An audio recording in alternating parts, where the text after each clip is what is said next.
नमस्कार.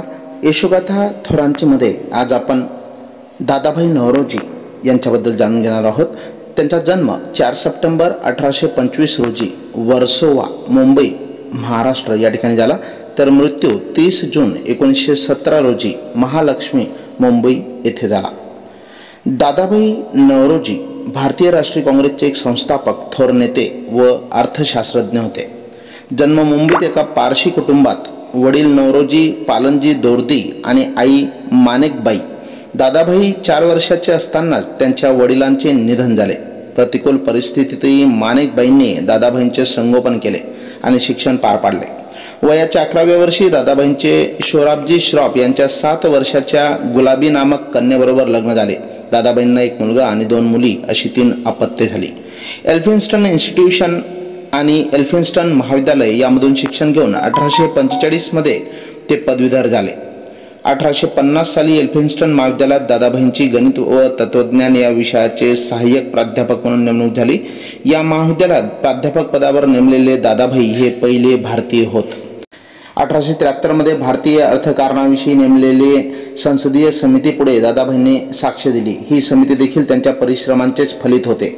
दादाभाईंची 1874 मध्ये बडोदे संस्थानचे दिवाण म्हणून नियुक्ती झाली. तथापि एका वर्षातच महाराज आणि रेसिडेंट यांच्याशी उद्भवलेल्या मतभेदांमुळे त्यांनी दिवाण पदाचा राजीनामा देखील दिला. जुलै 1875 मध्ये ते मुंबई नगरपालिकेचे सभासद म्हणून व नगरपालिकेच्या शहर परिषदेवरही निवडून आले. इंग्लंडमधील commerce India, contemporary review, the daily news, the Manchester guardian, Pearson's magazine ह्यासारख्या महत्त्वाच्या नियतकालिकांमधून दादाभाईंचे अनेक लेख व निबंध प्रसिद्ध झाले.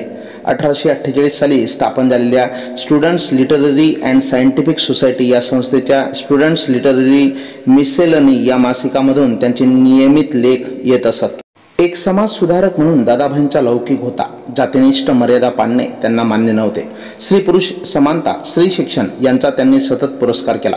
The students literary and scientific society ह्या संस्थेच्या वतीने त्यांनी मुलींसाठी 3 मराठी व 4 गुजराती शाळा उघडल्या. दादाभाईंच्या या समाजकार्याला जगन्नाथ शंकरशेठ यासारख्यांनी मोठा हातभार लावला.